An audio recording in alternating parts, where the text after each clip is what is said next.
is we're going to talk about volunteer recruiting and things you can do online to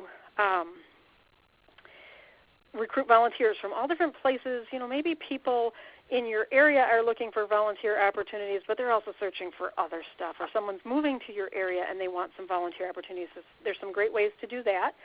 Some email marketing for sending your newsletters or things, mass mailings, make it easier for you to maintain, and some really cheap and free ways to do that. Some newsletters that you should look at that are actually worth reading once in a while.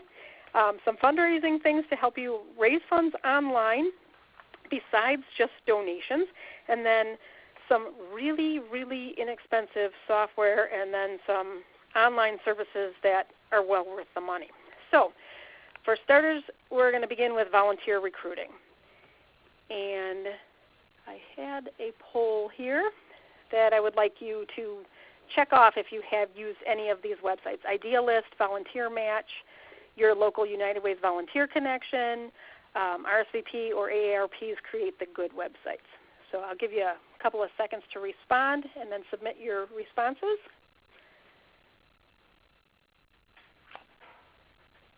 All right. And it looks like nobody has used Idealist. We've had one person use Volunteer Match. I've used that also. And my local United Way, it looks 2 people have done that. And RSVP, 1 person has used. Okay, so volunteer opportunities. Idealist is just another way for you to post your volunteer opportunities for free, and people sign in and they look and see what kinds of things are available. Volunteer Match I find a lot easier to use than Idealist. Same exact idea.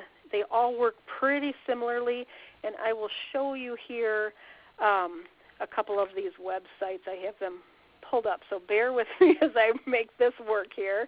Oh, I've got the wrong thing on here.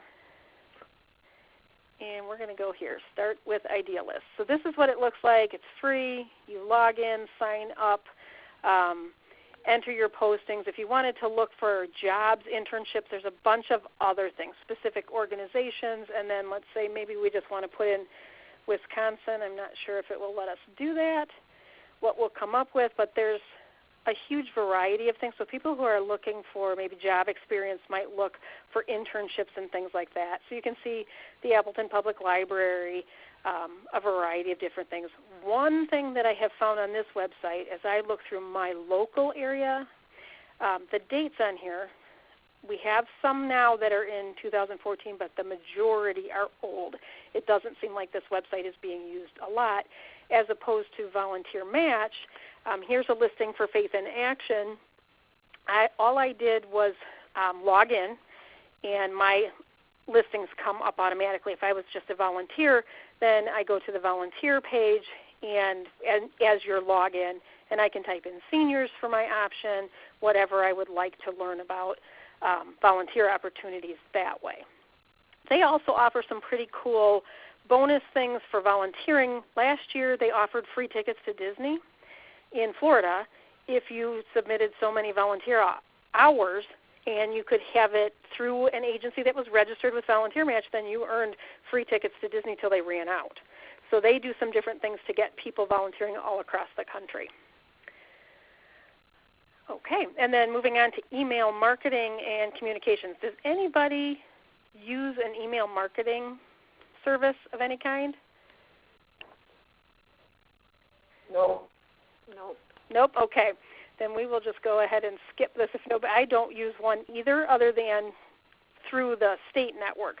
We use Constant Contact. So a couple of choices. First of all, why bother? Why bother with all of that kind of stuff? One thing that I have found, because I have sent emails to volunteers and donors, and that it's really cumbersome to try to do this through my Yahoo email account. Outlook isn't much better. I can't tell whether people are reading them or not. So when you use one of these email marketing plans, you have all of that information. You can tell if they're being rejected, if people are unsubscribing, how many times they're opened, if there's things you've got for people to click on, whether or not people are actually clicking through any of them.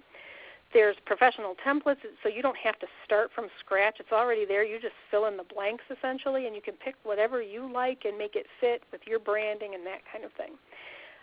Your readers can also share it more easily. They can post it on Twitter and Facebook and things like that, rather than if it's an email kind of a thing that's just coming to their regular email account. It's not so easy. Constant Contact actually talks and shares through those, and so does MailChimp. So 2 different ones to choose from. There's others, but these are the 2 that I found that seem to work the best. MailChimp is free, and you get up to 2,000 emails each month for up to 2,000 recipients, and it's really pretty basic. Constant Contact has a free trial period. After the trial period, then they price it based on the number of contacts, so the number of people you're sending your emails to.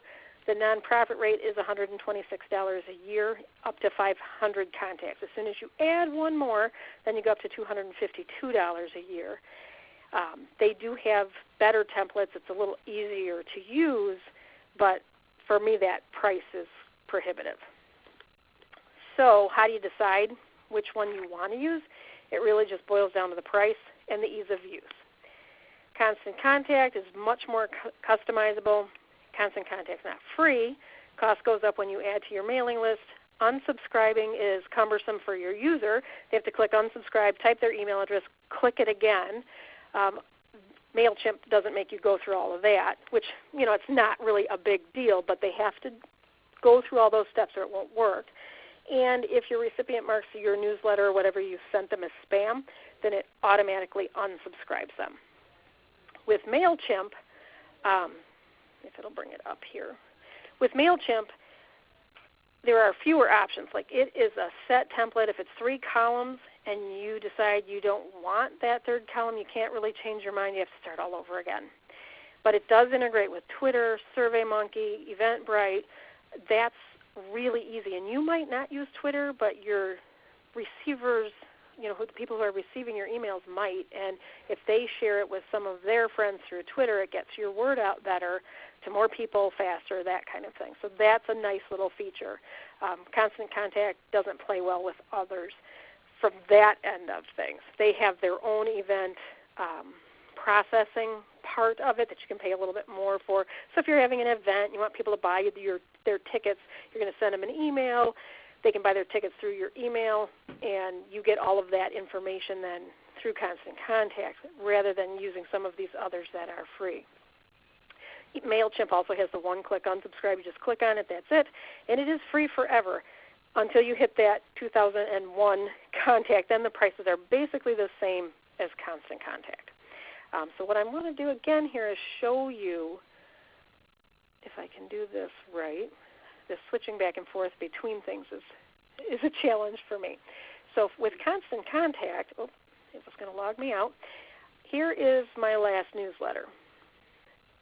And I'm logged in here so you can see how this works. It tells me 9 people opened it. I sent 23. 1 person clicked through it, and 2 people opted out. Are you seeing that screen there? Mm-hmm. Okay, great. And then it tells me where it's coming from, and I can schedule it. If I finish this on Saturday night, but I don't want you to get it till Monday morning at 8 o'clock, I can schedule it. I can do the same thing through MailChimp with that. And then here is my newsletter, and it works just like Word. MailChimp works the same way. I double-click on something, and I just type, I delete, I insert the same way you work with Microsoft Word. Very simple, very easy to do, but through here I get to pick my email list. Like, here is my listing of who actually looked at it, and I can enter in all of my contacts and everything here, and it will keep track of them. So if somebody unsubscribes, I don't have to go to my mail list and take them out. It does all of that for me. So that's a nice little feature. I don't have to do all of that maintenance work. I'm clicking here on the contacts list so you can see what this looks like. Now, this is for Waukesha, and they use this for all of their programs. And because the state network is also managed through Waukesha, all of their contacts are here, but we have them split out into lists. So I don't have to pick through all of these people. I could have a list that's just my board members that I want to send to, or just volunteer drivers, or anything along those lines. So here at the bottom is where our network is, and I can open that up, and you can see here's everybody that's on that list. And if I just wanted to pick a couple people off, I can just click them and send an email off to them, or I can send to the whole list just by copying that in, and I don't have to type these every single time either. So a lot of neat things to make it simpler to use. MailChimp is here. I have not signed up for this one because I haven't had a need to do that at this point in time, but it works exactly the same way. You have your little designs. You choose the one you like. You can insert your logo, any of that kind of stuff into it, and then you get those nice little reports where you can see who read it, who didn't read it, is it going to spam, are people opting out, and if they are, then you can follow up and maybe find out why. Any questions so far? I'm talking very fast through these.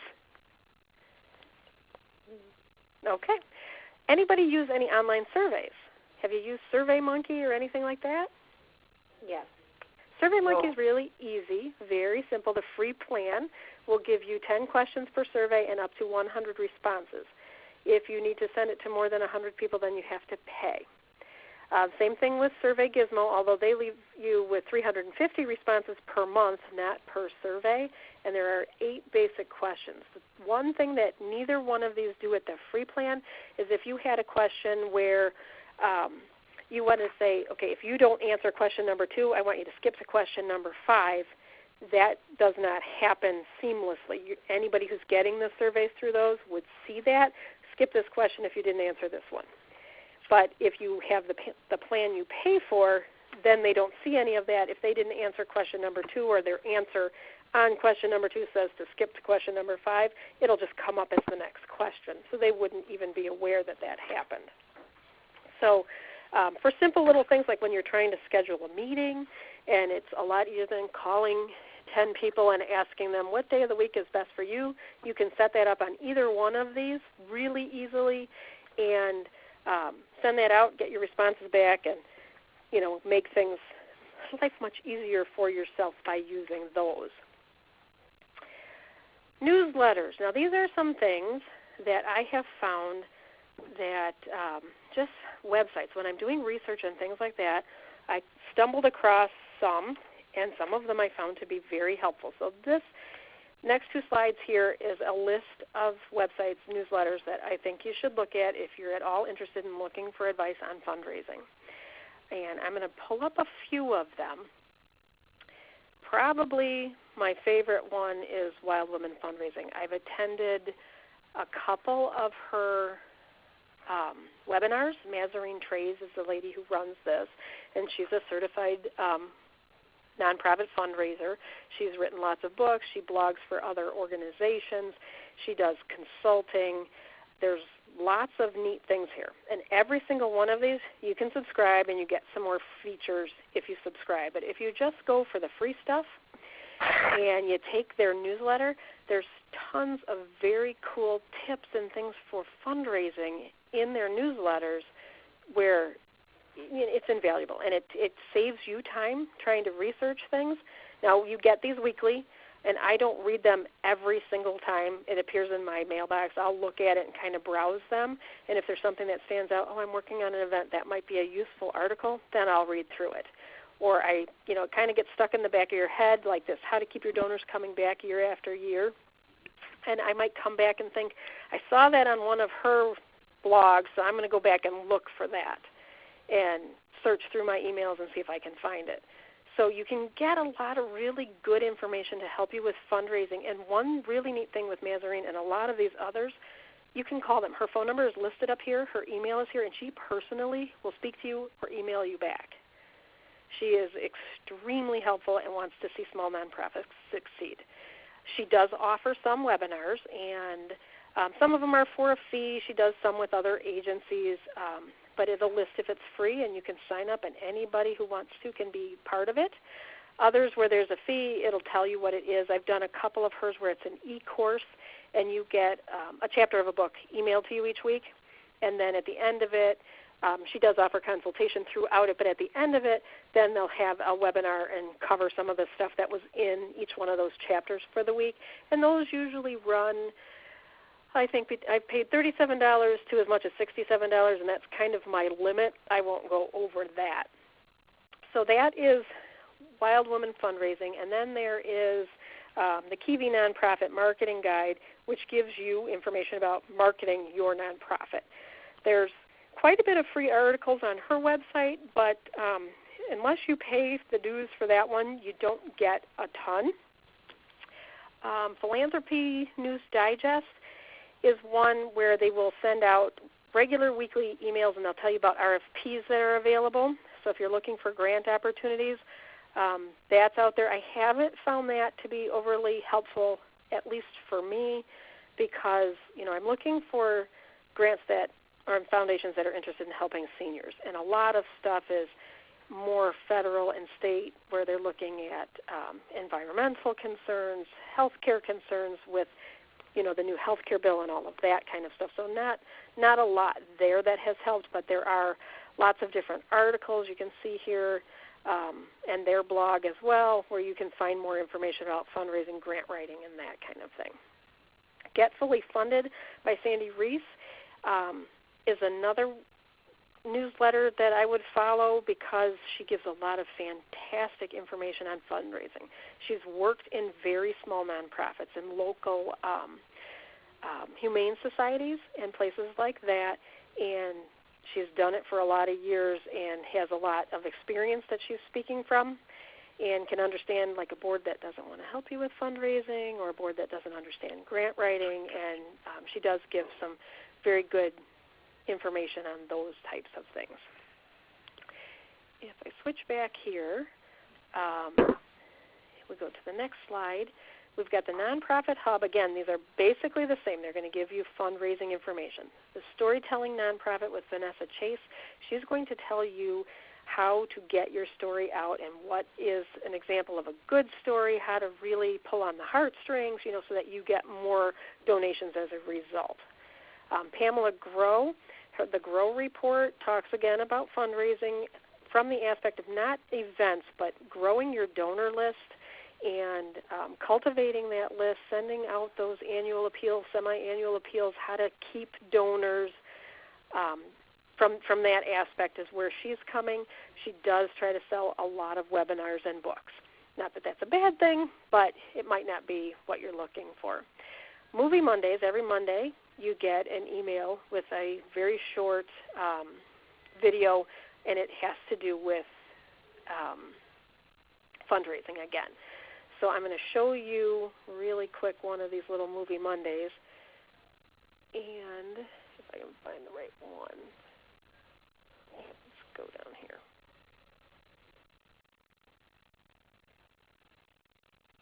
I apologize. I put so many of them up here so I wouldn't have to type with one hand. So here's an example, and this is with, I don't remember his name, Chris Davenport, I believe. And a lot of these people are published. You can find their books on Amazon. They are well known in the nonprofit fundraising arena. This one is on donor retention, tips on where to place your focus. And it's a 4-minute video.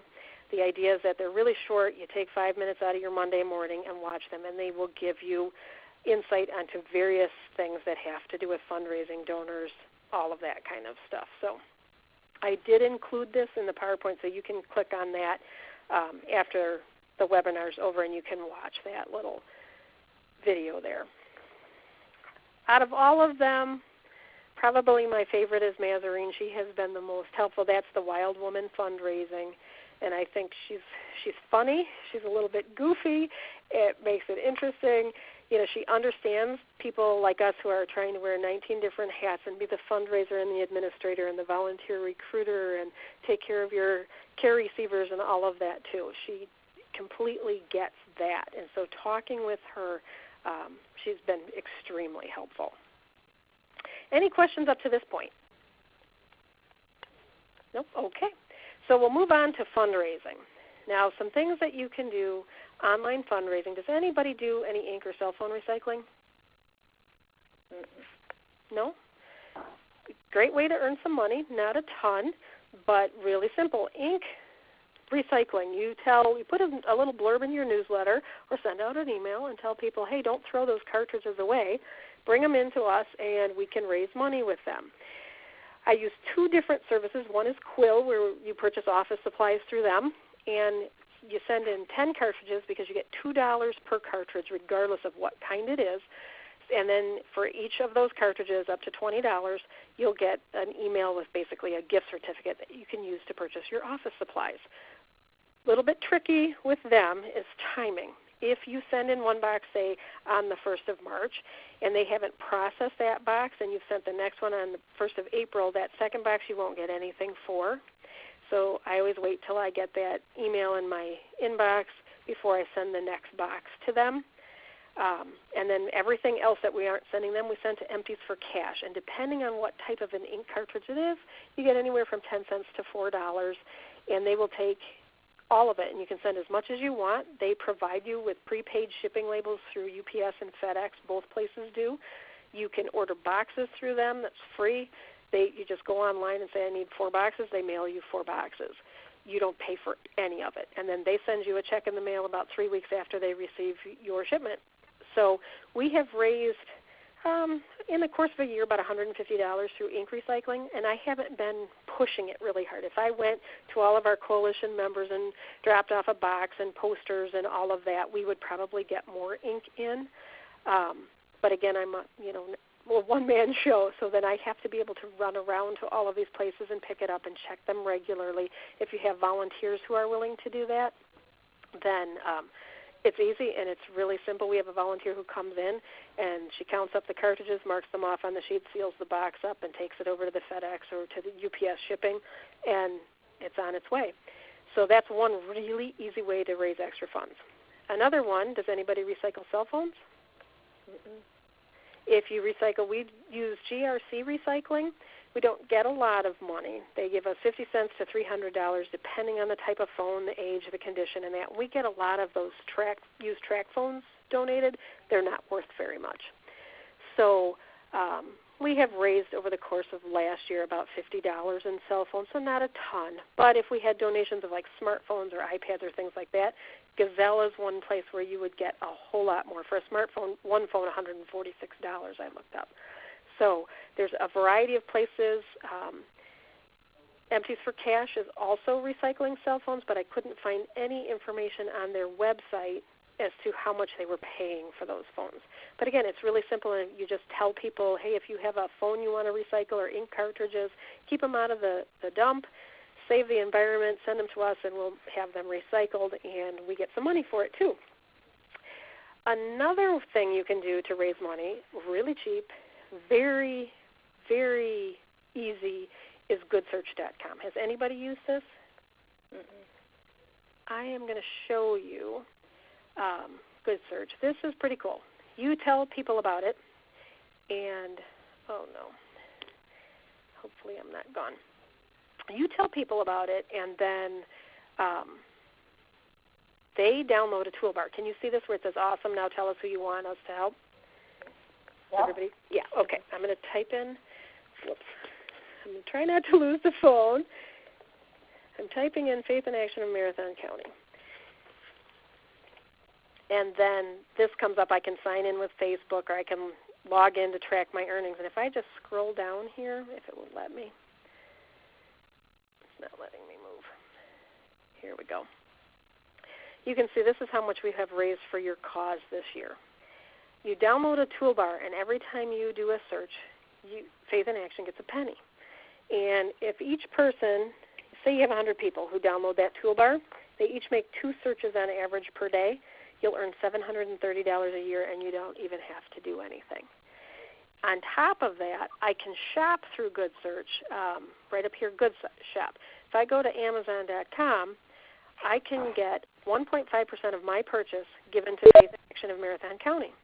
And what that means is I don't have to pay anything extra. I just buy those books I wanted to buy anyway, and 1.5% of my purchase is donated from Amazon to Faith in Action. And in November, Good Shop, Good Search sends me a check. It's powered by Yahoo, so it's a good search engine, and it's really easy to download. You can customize it so it has your logo on that toolbar, and people just use that for their searching.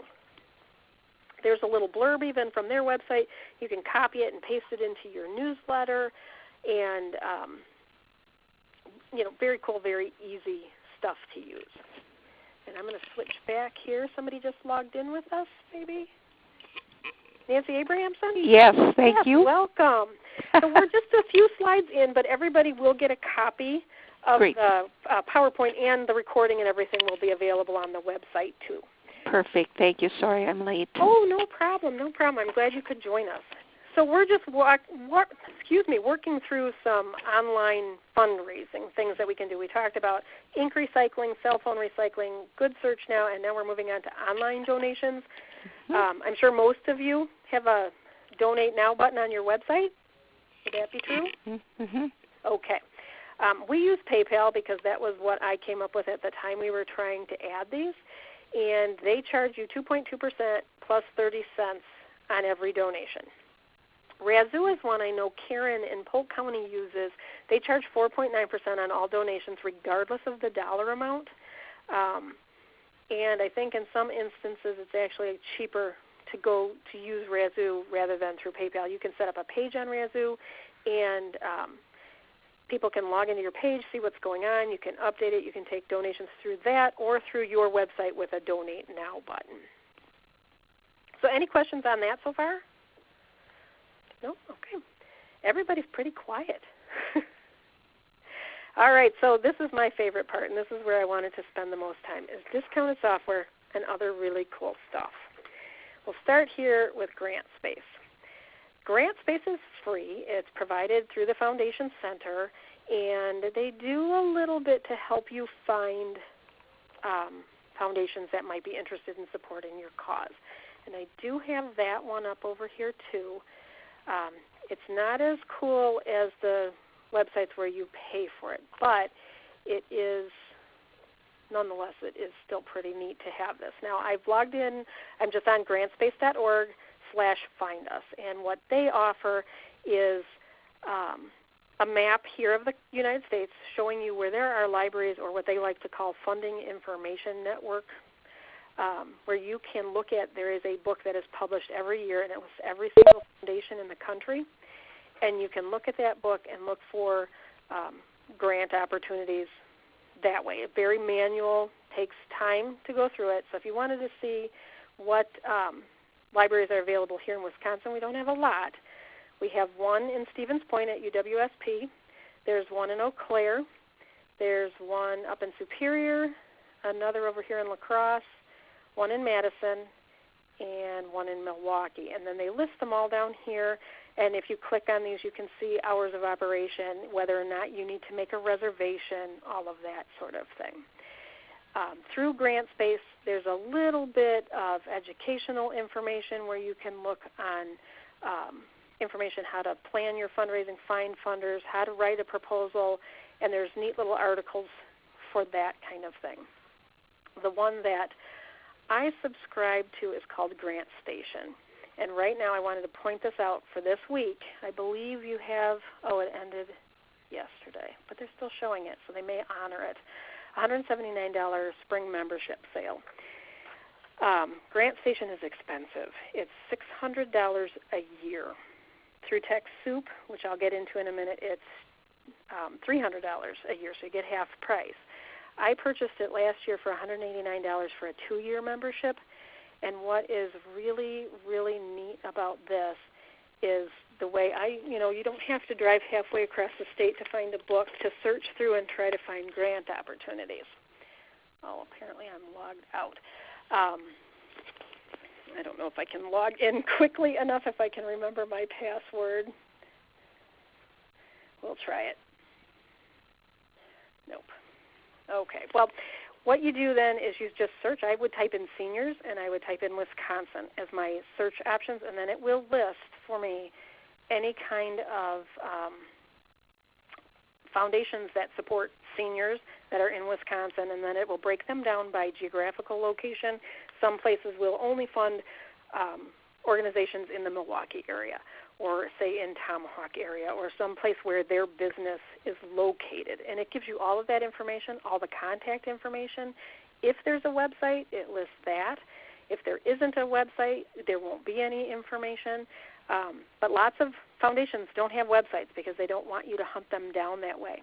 They want to either issue an RFP or an invitation, and they'll tell you if you can send a letter of inquiry. They'll tell you if it requires an invitation, and you can always send a letter and say, this is what we do. Are you interested in this kind of a project? But this gives you information about all of these foundations you wouldn't find otherwise without sitting with one of those books and trying to search through things. Now, I have used that. There is one located in Wausau, for those of you that are close here, at the Community Foundation.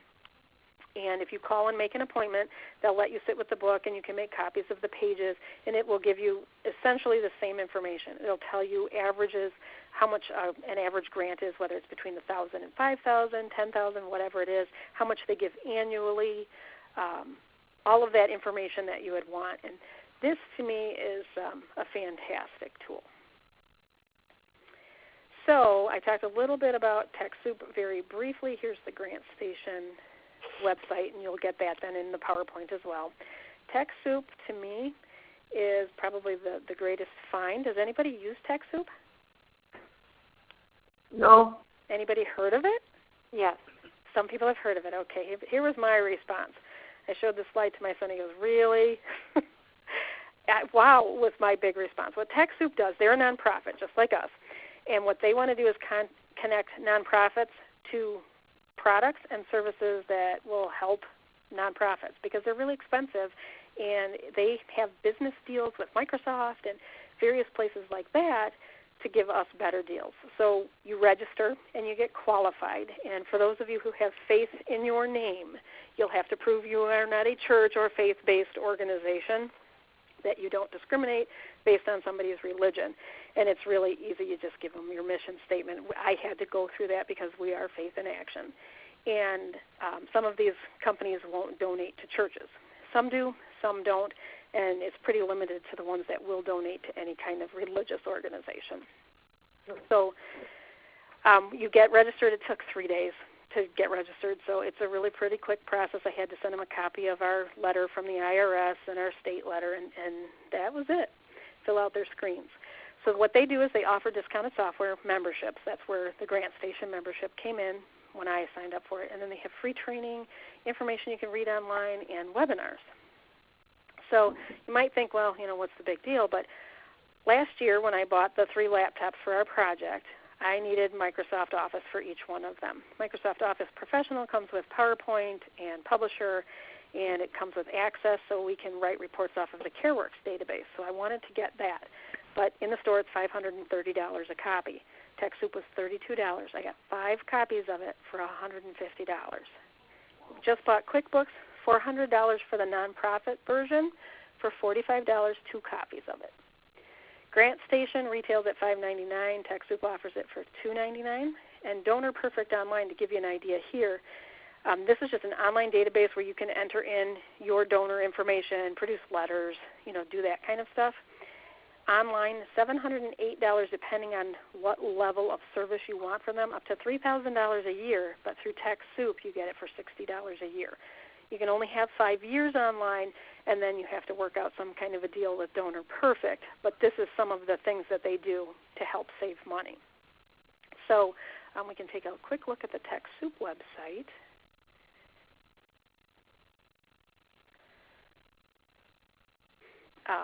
All you do is come on here, look for products and services.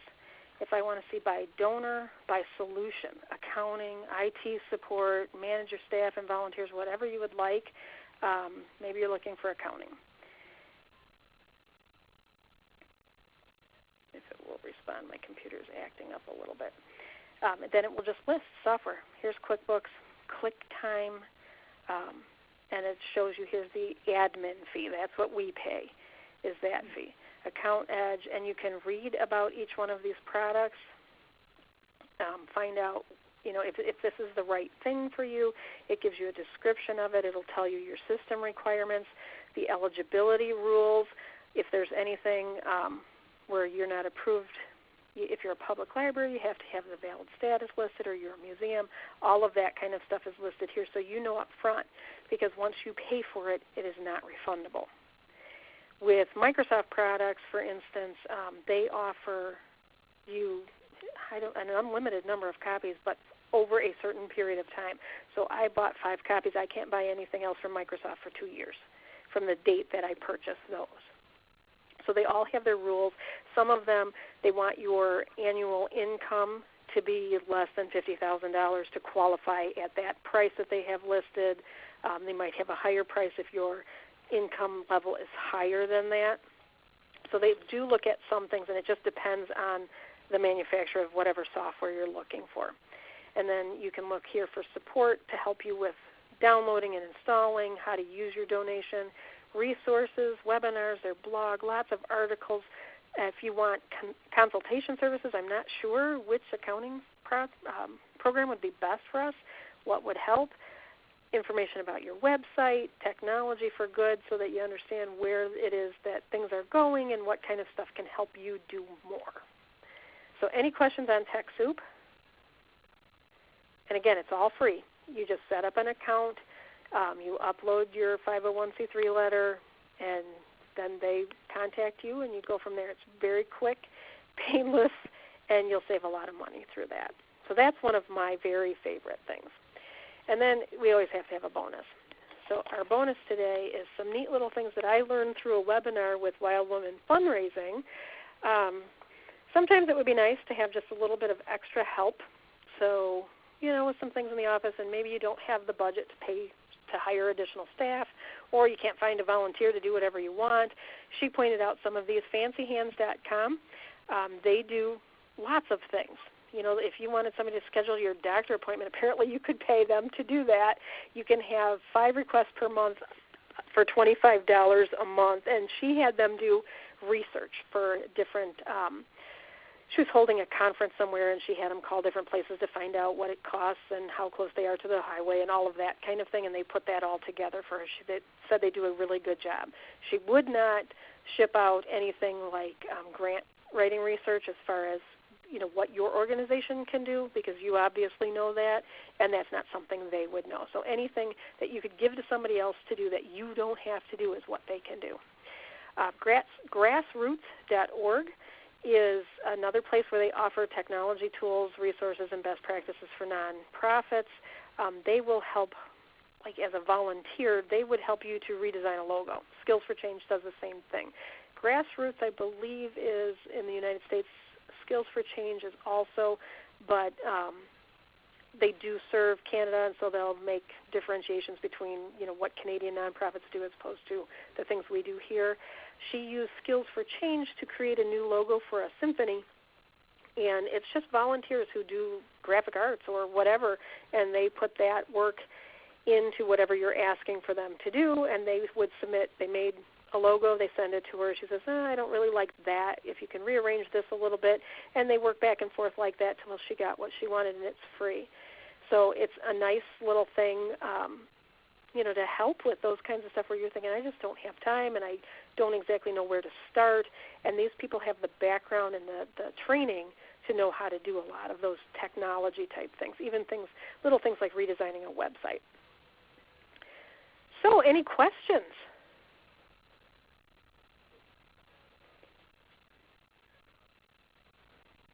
The conference has been unmuted. Nothing?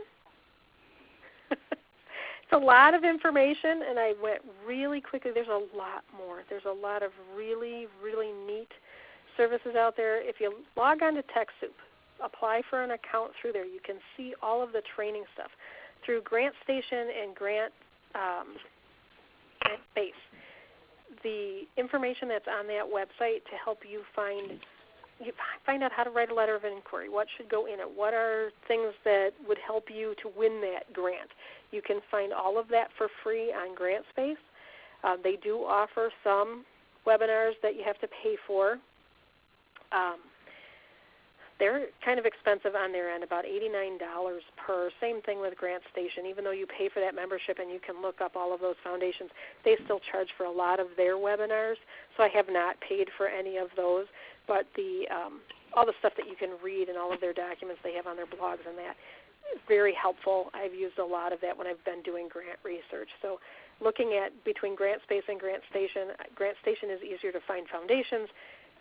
They both have really fantastic information on grant writing and how to do those things, and it's all in one location. If they're quoting another article or wanting to link you to it, you just click and go. You don't have to try to find another book and look for more things through the internet to try to get to that.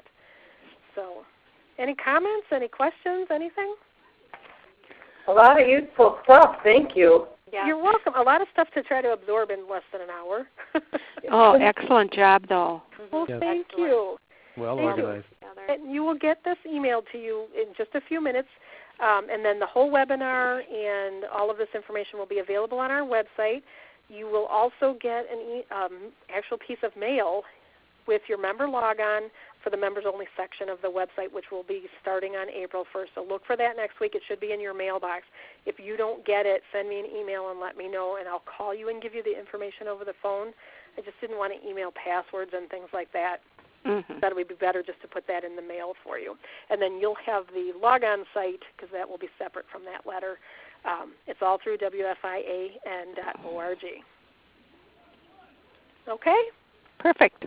Great. Well, thank you very much, and check your inbox in about 5 minutes. Okay. Thank you. Thank you so much, Colleen. Thank you. You're welcome. Have a great day, everybody. Thank you. Okay. Bye-bye. Bye-bye. Thanks. Bye-bye.